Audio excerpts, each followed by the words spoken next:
All right, this isn't going to be the most in-depth tutorial, but it's going to be something that is hopefully complete enough so that the people who want to start getting used to the new Squirtle Manip tool or try it out for themselves for the first time, but haven't quite caught up on all of the conversations around it and how to use it and such, this video is kind of pointed at you. So what this is that this is a new version of the Squirtle Manip program that runners would use to start FRLG speedruns with a Manip Squirtle with good special attack and all that. What's different is that this is not just a timer and just a here's a list of hittable Squirtles tool. This is now also what is being coined as a context-aware tool, which means that this tool can also infer the state of the RNG, not just at the start of the run, but also during the run to figure out what actions are happening while you're under certain RNG frames. What I mean by that is that there will be now what are called anchors that you sync up with the timer and the tool to basically say, hey, I am doing this action at this time. And the tool has the RNG state running in the background, synchronous with your game, and will adjust the RNG frame based on suspected RNG actions based on when you hit those different anchor points. So the first thing you're going to want to do with this tool is like any other first load of the FRLG Green Starter tools, you need to set up your offsets and such, set your FPS as you would need for your console, and then your preferred interval, your beeps, all that. But then you can do what's called offset training. So once you do offset training, that will let you set up basically your necessary audio offset without having to just guess and check. So before you get into the offset training, though, you're going to want to set up all your settings and stuff. So you're going to want your classic start and stop timer. If you want, you can keep your +1, -1 frame sets like you would in the old tool. That is almost hardly necessary anymore because of the context tracking, and I'll get into that later. And then the other binds that are going to be important that you actually bind are the up, down, left, and right. And this will be to help track the fat guy's NPC movements, and we'll get into that again in a little bit. So at minimum, you need start, stop if you really want it, and then something for keeping track of the old guy or the fat guy's movement. So once you have all that set and you're ready to offset calibrate, you can go ahead and do so. Where did my feed go? That is bizarre. There we go. Okay. So when you're offset training, you just click offset training here and you'll see the grid changes. And you can set how many rounds you want, which is basically how many times before the training is over. 10 is the default. Sometimes 20 is good to have. Just kind of depends on how many trials you feel you need before you get dialed in. You can always, do another training and keep repeating over and over anyway. So once you're happy and ready with this, all you have to do is hit your start timer key. And what will happen is the timer should start counting up. Should. It's been a little finicky in some ways. What's going on here? Oh, my start timer changed for some reason. That's why. Okay.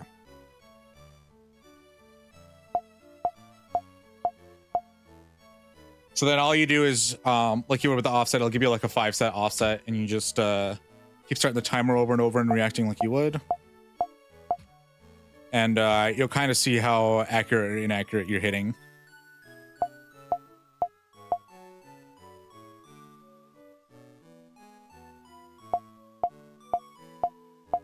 You'll also get statistics on, how many frames you're off by, how many milliseconds that translates to. And then we'll also then suggest you an offset that you set to give yourself the best chance of hitting the Manip, along with the odds of you hitting a Manip based on your performance in that training session. And then whenever you need to, you could just click apply offset to change your offset. I'm hitting mine like dog shit right now, but I like where mine actually is compared to how I do it in runs. So once you're done with that, then you're ready to do actual manip stuff, but let me kind of lay out how that's going to look like first. So like normal, you're going to check your trainer ID and walk out like usual. However, if you notice at the bottom here, when I start my timer, it mentions that you're waiting for the house to exit. So as I said before, with the context aware manip, the idea is that basically it wants to make a guess on when you're leaving the house based on the RNG state. So what I mean by that is it's not necessarily looking for the time. It wants to know what RNG frame you leave the house at to load the fat guy. And so to do that, you have to press down to leave the house and your start timer key at the same time. And what that would do is that would allow you to it would allow the tool to have an idea of what the fat guy might do. So like here, if I press control and then run up to Oak here, basically the tool is now inferred how many times the fat guy might have moved based on when it thinks you left the house, plus or minus a couple frames. So if you tried to leave the house on frame like 500, for example, it might try to catch like 495 to like 505 frames, for example. I don't know the exact frame window, but that's the idea, is it'll check all those. It'll check the fat guy movements and make an assumption whether or not he's moved, and make that context aware in itself when it comes to adjusting your offset. So then the second one here, the tool is really good at reminding you. The second one is when Oak says, I know, come here with me, because that is when he starts dragging you to the lab, and that's when the fat guy loads in again. So now it's going to do the same thing again. It's going to have an idea of how the fat guy has moved up to this point, and will make assumptions. So as you'll see, as I move here, the fat guy will eventually load in on this bottom screen here, and he'll move in certain directions. And it is up to you to see if he has moved in the way that you would think or not. Once you're done with that one, there'll be one more context for this cutscene here. So you let this cutscene play until the very end, and then you do one more for the NPCs here. And so as it's tracking and predicting the NPC movement, it is also adjusting your offset so that it would have an idea of what you are needing to have adjusted in order to hit the Squirtle. With all the anchors, this tool is extremely accurate in testing. It tends to be the case that you're only ever off by no more than one frame, unless you just have a really bad hit. And so I'm going to play some clips here where I kind of go through it a couple times and show you how everything plays out here. So I'm going to switch over to that scene here. That's not the scene. This is also not the scene. This is the scene. So here's going to be an earnest attempt of me doing the Squirtle manip.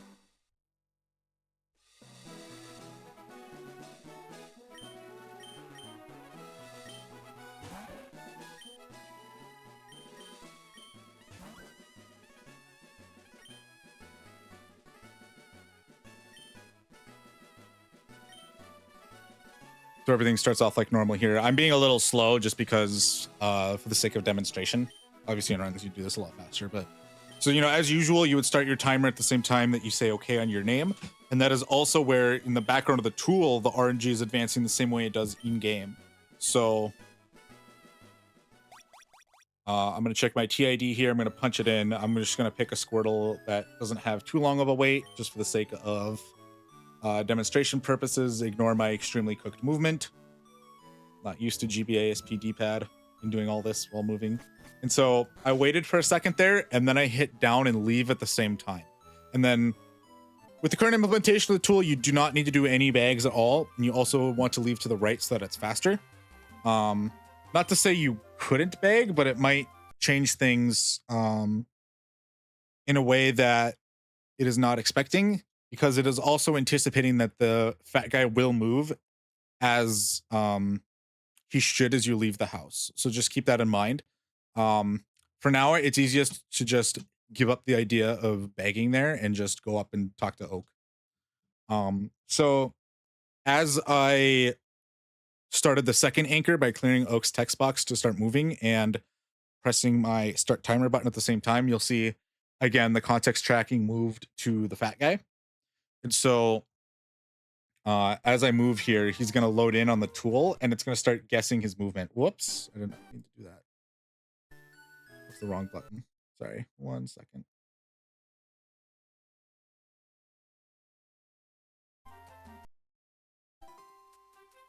Okay, this is as close as we're going to get. So as I said, the tool is going to start making assumptions about his movement. And if they're correct, that's great. As you can see right now, there is a 14% there with a 17 of 17 left. So basically the game is keeping track of 17 different states that the fat man could be moving. So that is accounting for the fact that he might have moved, he might not have moved, he might have moved twice. When you're leaving the house, the tool doesn't really know, but now it's going to start knowing based on the movement of the fat guy here. So as we can see, he walked to the left. And so what that is going to mean is that in the tool, I'm going to punch left. And then now the tool is going to assume that his next movement is going to be him at the water, which is correct here. And you can see that as time goes on, the remaining goes down. There's only 7 of 17 left if you look next to the picture of the fat guy, and 41% confident. So it's 41% confident. It knows exactly where you are in the RNG based on his movements so far. And so he moved left, and then now you can see it's 100%. It's down to 1 of 17. No other RNG frame that you cleared Oak's text on in that 17 frame window would have produced this result. And so you can also see below the 1 of 17, there's a scene and it says west, west, east. That is me punching in the directions that the fat man is facing as soon as I can see him.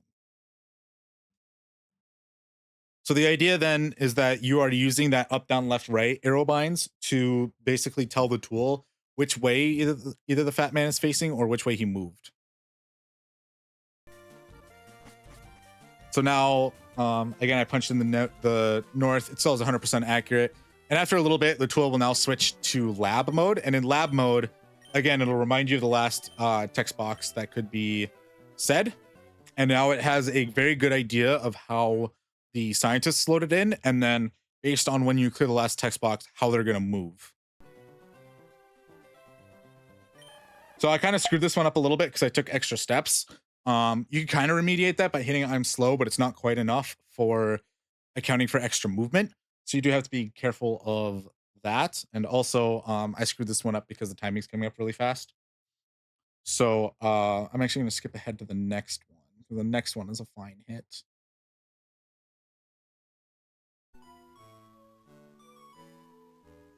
So this will help explain things better. So again, another example, we're leaving. I hit the anchor button at the same time I left the house.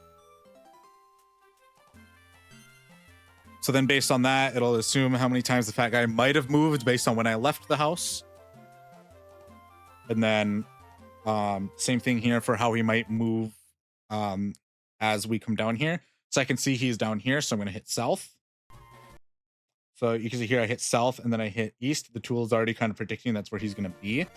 Or west, sorry. And then north. And so as I confirm that, the confidence of the tool goes up to 100%. It knows exactly where I am on the RNG. And so that makes it really easy to hit Squirtle accurately now. It won't always be 100%. Sometimes there are a lot of mirror frames where the fat guy does the same movement. That is fine. When that happens, as you can see here, as I hit the last anchor, it'll tell me movement between the lady and the scientist. So the lady has a hollow arrow down, which means she's going to turn, but she's not going to complete her movement.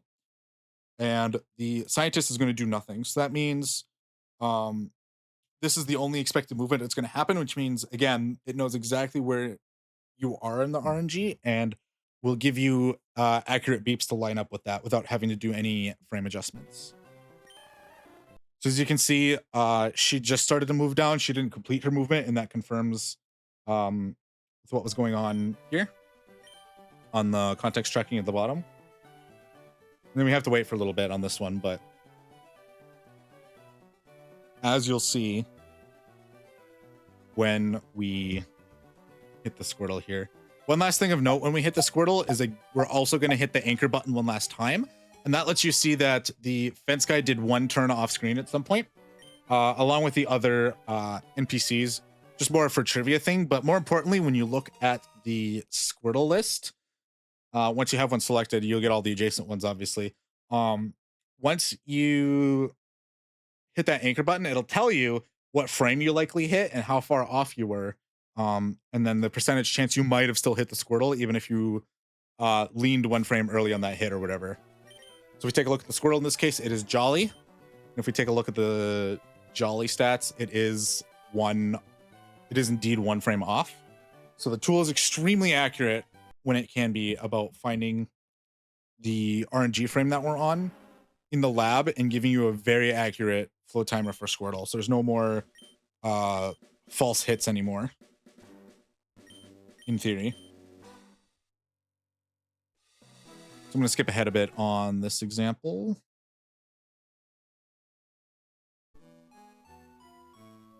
Okay, so here we are again. We have our TID in. We're setting our anchor. We're leaving the house, so it's going to make hits assumptions about the fat guy. Now it's going to wait for our next anchor for when we leave Oak. So we leave Oak, and then as we come up here, we're watching the fat guy. He moved to the left. The tool assumed he was moving to the right based on our input so far on the first anchor. That is obviously incorrect, so that's where we're going to press left to correct it. And then as you see, it instantly snaps to correcting it. The percentage of hitting it goes up. Moves right, we punch in right, and then it instantly knows what frame we hit. So now with 100% confidence, we should only get one scientist movement. Ignore my skill issue. So actually we get a range of scientist movement here. I'm sorry. So what you're doing in this case is you're kind of watching to see what ends up being the case between the two. And so you will also adjust the tool as necessary in this case. So the top one there is the most likely movement that they did based on all the anchor points that you set. And so with that in mind, if that is the case and you don't have to do anything, if they move differently, then you have to just select which movement they did, and that will adjust your target frame.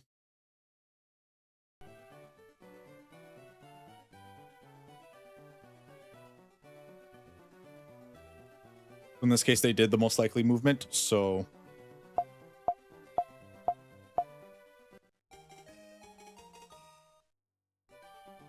in this one, again, it looks like we're probably one frame early. We got a female in this case, so we're more likely either 2 frames early or 1 frame late. But you see the hit chance is 34%.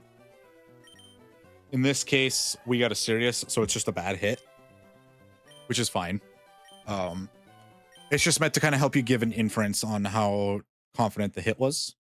Obviously, there's still human error with hitting like flow timer and your A button at the same time and all that. So anyway, we're going to do one more example here. We're just going to skip forward. So we got our Squirtle picked up, TID in, all that. Set our anchor point. Walk straight up to Oak.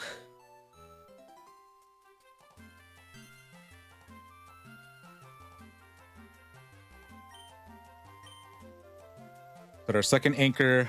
Watch the fat guy move.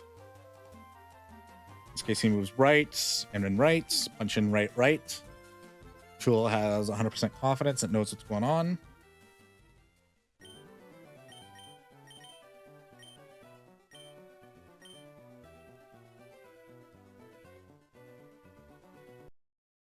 Then again, we set the anchor again as we leave the cutscene here. In this case, you can see she walked down, which is not the most likely scenario here. The tool assumed that she was going to move up and the scientist would do nothing. In this case, she moved down and the tool did nothing. So you're going to see me select the down real quick. There are hotkeys to move it up and down. You can see me click it with the mouse, but there are buttons to toggle up and down instead if you need that, quickness and whatnot. So you'll probably want to bound, I think it's next and previous for that.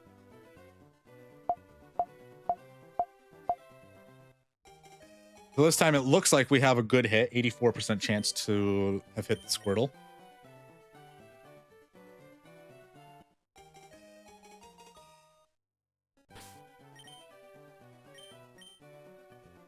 And if we take a look, we did hit it in this case.